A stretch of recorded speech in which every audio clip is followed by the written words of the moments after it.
សួស្តីអ្នកទាំងអស់គ្នាវីដេអូថ្ងៃនេះគឺ vlog នៅផ្ទះគឺដោយសារតែថ្ងៃអាទិត្យហ្នឹងគឺអត់បានចេញទៅណាទេគឺអត់មានកម្រងចេញទៅធ្វើអីនៅខាងក្រៅទេដោយសារតែ Austin គាត់នៅផ្ទះហើយគាត់ចេញទៅធ្វើការនៅក្រៅ state 2 បែអាទិត្យបានមកវិញពេលគាត់អត់នៅផ្ទះអញ្ចឹងភាគច្រើនគឺខ្ញុំនៅផ្ទះហើយពីព្រោះខ្ញុំអត់សូវចូលចិត្តចេញទៅក្រៅថតម្នាក់ឯងទេពីព្រោះមានអារម្មណ៍ថាវាដូចអត់ comfortable អញ្ចឹងណាហើយអង្គុយលេងទូរស័ព្ទហ្នឹងក៏អូឃើញគេស្លម្ជូរគ្រឿងអញ្ចឹងណាហើយនឹកឃើញទៅ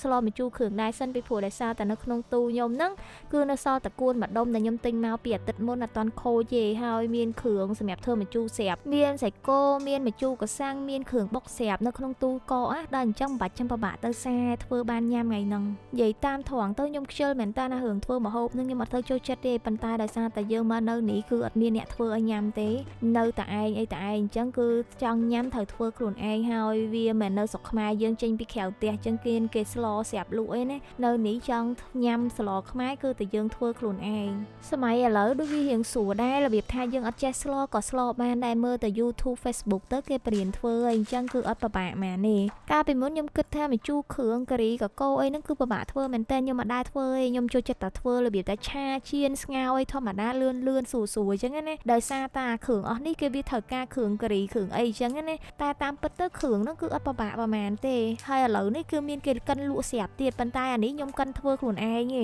យាយទៅអត់ពិបាកទេឆែកតែតាម YouTube ទៅគេបរៀនសឹងឲ្យគ្រប់មុខហើយអាគ្រឿងបុកហ្នឹងកាលមុនយើងបុកដៃបុកអីចឹងណាវាហត់តែឥឡូវកិនតែម៉ាស៊ីនហ្នឹងស្រួលមែនតើនៅខាងក្រោយផ្ទះមានដាំស្លឹកគ្រៃមានលឹកក្រូចសើចស្រាប់អញ្ចឹងពេលធ្វើគ្រឿងម្ដងគឺអត់ពិបាកទេតម្រៀតដែងវិញគឺទិញមកពីផ្សារមកហើយទុកទូកកទៅត្រូវការប្រើពេលណាក៏បានដែរបើសិនជាខ្ញុំបានទៅសាអាស៊ីឃើញមានគេលក់គ្រឿងបុកអីអញ្ចឹងភាគច្រើនគឺខ្ញុំទិញយកមកទុកមកផ្ទះអញ្ចឹងណាយកមកដាក់ទូកកទៅពេលណាត្រូវការប្រើគឺយើងប្រើបានហើយជួនកាលទៅបើសិនជាអស់អញ្ចឹងទៅគឺកិនខ្លួនឯងទៅហើយពេលកិនម្ដងគឺកិនឲ្យច្រើនហើយទុកទូកកអ្នកនៅក្រៅស្រុកបើសិនជាគាត់ទៅធ្វើការភាគច្រើនគឺគាត់បានស្លរាល់ថ្ងៃឯងគឺធ្វើតែបានតែថ្ងៃចុងសប្តាហ៍អញ្ចឹងទៅធ្វើទុកញ៉ាំអញ្ចឹងទៅដោយសារតែខ្ញុំរវល់ទៅធ្វើការជួនកាលទៅចុងសប្តាហ៍ខ្លះក៏ខ្ជិលធ្វើដែរណាមួយញ៉ាំតែម្នាក់ឯងផង Austin គឺគាត់អត់សូវចេះញ៉ាំម្ហូបខ្មែរយើងទេម្ហូបអាស៊ីយើងហ្នឹងគឺគាត់អត់សូវចេះទេ Austin កាលមុនមកនៅមួយខ្ញុំហ្នឹងគឺគាត់ញ៉ាំតែសាច់មាន់ហើយនិងសាច់គោទេបើសាច់ជ្រូកគឺគាត់អត់ញ៉ាំហ្មងឥឡូវហ្នឹងគឺគ្រាន់ខ្លាំងមែនតើគឺគាត់ចេះញ៉ាំបាយសាច់ជ្រូករបៀបធ្វើយើងធ្វើដូចបាយមាន់ហ៎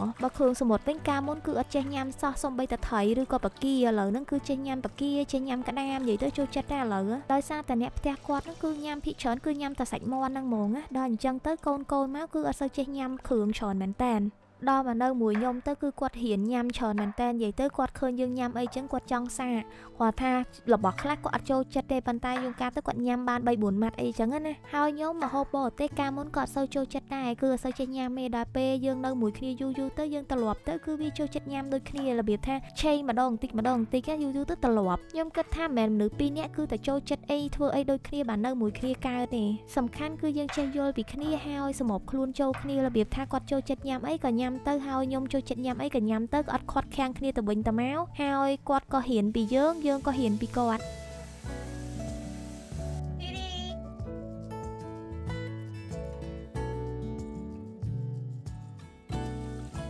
ប៉ុន្តែខ្ញុំនិយាយអញ្ចឹងមិនមែនមានន័យថាខ្ញុំពីរនាក់ហ្នឹងអត់មានអីដូចគ្នាសោះហ្មងទេយើងមានរឿងផ្សេងទៀតដែលយើងចូលចិត្តដូចគ្នាបើសិនជាមនុស្សពីរនាក់អត់មានរឿងអីដូចគ្នាសោះហ្មងក៏ពិបាករស់នៅមួយគ្នាដែរវាការគិតខុសគ្នាឆ្ងាយពេកណាឧទាហរណ៍គឺពួកខ្ញុំអត់សូវចូលចិត្តទៅ party រាំឈៀងសបាយអីទេពួកច្រើនគឺខ្ញុំចូលចិត្តទៅកន្លែងណាស្ងាត់អត់សូវមានមនុស្សច្រើននិយាយទៅអត់សូវចូលចិត្តមនុស្សពួកយើងចូលចិត្តកន្លែងធម្មជាតិដើរឡើងភ្នំ hiking ឬក៏ទៅសមុទ្រទៅអីអញ្ចឹងហើយពេលខ្លះទៅខ្ជិលគឺនៅផ្ទះអញ្ចឹងគឺយើងចូលចិត្តមើល movie មើលអីមួយគ្នាអញ្ចឹងទៅហើយយើងកាទៅយើងក៏ទៅបៀលផ្ទះឆ្មាផ្ទះអីហ្នឹងនិយាយទៅកាត់ឈើកាត់អីហ្នឹងបើមិនអញ្ចឹងទេគឺយើងចូលចិត្តទៅថតរូបឬក៏ថតវីដេអូហ្នឹងនិយាយទៅ edit វីដេអូអីហ្នឹងគឺពួកយើងចូលចិត្តដូចគ្នាពេលមានលុយហ្នឹងគឺចូលចិត្តទៅទិញកាមេរ៉ាទៅទិញឡេនទៅទិញគ្រឿងអេឡិចត្រូនិកតែតាក់ទងជាមួយនឹងគ្រឿងកាមេរ៉ាហ្នឹងច្រើនការពិតទៅខ្ញុំមិនមែនជាអ្នកដែលស្រឡាញ់ចូលចិត្តកាមេរ៉ាអីទេពីមុនមកគឺខ្ញុំអត់សូវយកចិត្តទុកដាក់ជាមួយទេប៉ុន្តែដោយសារតែ Austin គាត់គឺជាអ្នកដែលចូលចិត្តស្រឡាញ់កាមេរ៉ាចូលចិត្តថតរូបចូលចិត្ត edit រូបហើយខ្ញុំ ឃើញវារាល់ថ្ងៃហើយខ្ញុំក៏ចាប់ផ្ដើមរៀនពីវាហើយខ្ញុំចាប់ផ្ដើមចូលចិត្តវាខ្លាំងមែនតើគឺវក់នឹងជាមួយនឹងកាមេរ៉ាខ្លាំងតែខ្ញុំអត់សូវចូលចិត្តថតរូបទេគឺខ្ញុំចូលចិត្តវីដេអូច្រើនជាងគឺខ្ញុំចូលចិត្តបង្កើតវីដេអូហើយជាពិសេសគឺ edit វីដេអូថតវីដេអូហ្នឹងហ្មង Austin គឺគាត់ចូលចិត្តថតរូបជាងថតវីដេអូមួយរយៈចុងក្រោយនេះខ្ញុំគិតថាខ្ញុំរកឃើញចំណង់ចំណូលចិត្តដែលខ្ញុំចង់ធ្វើហើយខ្ញុំចាប់ផ្ដើមចូលចិត្តវាខ្លាំងមែនតើគឺ I found myself I want to be a filmmaker ប៉ុន្តែមិនលក្ខណៈធំដុំអីទេគឺខ្ញុំចង់លក្ខណៈ just document my life ចឹងណាដោយសារតែខ្ញុំអត់សូវមានពេលធ្វើវាទេគឺរវល់ធ្វើការមែនតើនិយាយទៅពេលតនេមានថ្ងៃសៅរ៍អាទិត្យនឹងហើយធ្វើបានតែបន្តិចចឹងណាប៉ុន្តែពេលដែលខ្ញុំធ្វើវាគឺខ្ញុំមានអារម្មណ៍ថាខ្ញុំចូលចិត្តវាខ្លាំងហើយចង់រៀនថែមពីវានិយាយទៅគឺ more interested ចឹងណាហើយខ្ញុំគិតថាការងារហ្នឹងគឺវា more creative ហើយខ្ញុំអត់ចេះធុញទ្រាន់មួយវាទេចឹងគឺខ្ញុំចង់ធ្វើវាខ្លាំងមែនតើប៉ុន្តែគ្រាន់ថាមិនដឹងថាពេលណាទើបខ្ញុំអាចមានលទ្ធភាពធ្វើវាបានល្អជាងហ្នឹងទេប៉ុន្តែគ្រាន់ថាខ្ញុំព្យាយាមអញ្ចឹងណាដោយសារតែខ្ញុំរវល់ធ្វើការនិយាយទៅមានតែពេលថ្ងៃសៅរ៍អាទិត្យទេដែលអាចធ្វើបានហ្នឹងអញ្ចឹងគឺពេលវាតិចមែនតើវីដេអូដែលខ្ញុំចង់រៀនធ្វើហ្នឹងគឺជាវីដេអូលក្ខណៈ cinematic គឺវាលក្ខណៈដូច movie អញ្ចឹងប៉ុន្តែធ្វើលក្ខណៈខ្លីៗប៉ុន្តែវាមាន emotional មាន feeling មាន storytelling អញ្ចឹងណាតែវីដេអូលក្ខណៈអញ្ចឹងគឺវាត្រូវការពេលច្រើនមែនតើសម្រាប់ការថតការ edit ហើយត្រូវការរៀនច្រើនមែនតើនិយាយទៅមានរឿងច្រើនដែលត្រូវរៀនណាមានតាក់ទងជាមួយនឹងពលឺជាមួយនឹងពណ៌ជាមួយនឹង mood ផ្សេងហើយវាត្រូវការហើម music អីទៀតណាប៉ុន្តែខ្ញុំនៅតែចូលចិត្តវីដេអូលក្ខណៈបែបហ្នឹងខ្ញុំគិតថាវាធ្វើឲ្យខ្ញុំ more creative ហើយ challenge ខ្លួនឯងហើយទោះជាឥឡូវហ្នឹងខ្ញុំធ្វើវាអត់ទាន់បានល្អទេប៉ុន្តែខ្ញុំកំពុងតែព្យាយាមធ្វើវាហើយពេលដែលយើងធ្វើវាដដែលយូរទៅខ្ញុំនឹងគិតថាវានឹងបានលទ្ធផលល្អជាងហ្នឹងហើយខ្ញុំចង់បានអ្វីដែលចេញមកគឺវាល្អគោលបំណងនៃការធ្វើវីដេអូរបស់ខ្ញុំមិនមែនដើម្បីតែលុយទេពីព្រោះខ្ញុំអត់ទាន់រកលុយពីវាបានទេហើយខ្ញុំអត់ដឹងថាថ្ងៃក្រោយទៅខ្ញុំនឹងអាចរកលុយពីវាបានអត់ទេប៉ុន្តែគ្រាន់ថាខ្ញុំធ្វើវាដោយក្តីស្រឡាញ់ដែលជាការកំសាន្តរបស់ខ្ញុំផងពីព្រោះខ្ញុំចូលចិត្តវាអញ្ចឹងណាហើយសម្រាប់វីដេអូដែលបងប្អូនកំពុងតែមើលហ្នឹងបងប្អូនយល់ឃើញយ៉ាងម៉េចដែរហើយបើសិនជាមាន feedback អីចាំជួយប្រាប់វិញផងណាវីដេអូនេះគឺខ្ញុំថតតែម្នាក់ឯងទេហើយ edit អីហ្នឹងក៏ខ្លួនឯងដែរនិយាយទៅខ្ញុំសង្ឃឹមថាបងប្អូនទាំងអស់គ្នានឹង enjoy it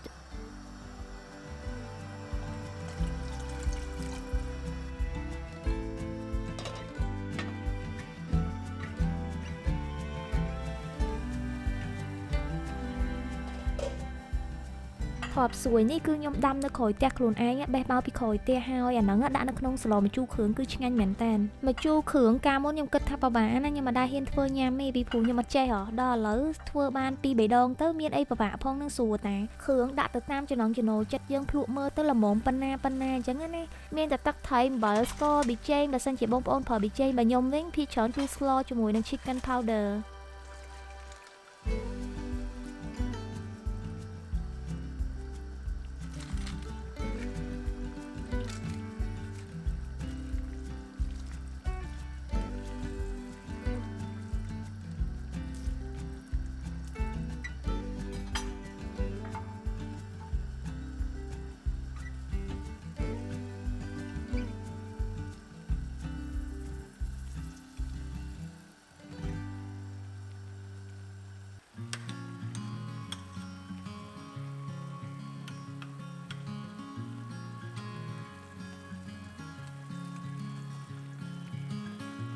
Later on in the night, when the crowds have gone នៅអាមេរិកនៅក្នុង state ដែលខ្ញុំនៅនេះគឺគេមានលក់កាសាំងដែរបងប្អូនជួនកាលមានស្រស់ទៀតប៉ុន្តែអានេះគឺកកអីណាបងប្អូនពេលខ្ញុំទៅសាខ្មែរជួនកាលឃើញមានកាសាំងអញ្ចឹងគឺខ្ញុំទិញមកពីបេថងអញ្ចឹងទុកក្នុងទូកកទៅទ្រាំថាពេលណាយើងត្រូវការស្លអីវាមានអញ្ចឹងណាដោយសារតែសាខ្មែរហ្នឹងគឺអត់នៅជិតផ្ទះហ្មងទេអញ្ចឹងវារឿងឆ្ងាយដែរអញ្ចឹងភាគច្រើនគឺទិញយកមកទុកនៅក្នុងទូកកទៅ We don't need a reason why we just can't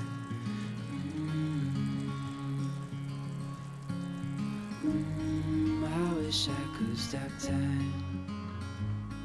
and stay in this moment, never think about going. Won't you stay with me for a little while?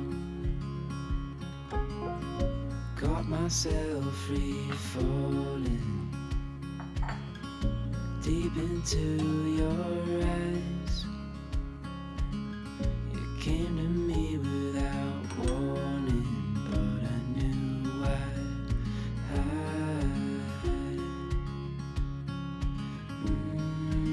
wish I could stop time and stay in this moment, never think about going. Won't you stay with me for a little while? Stay in this moment, never think about going. Won't you stay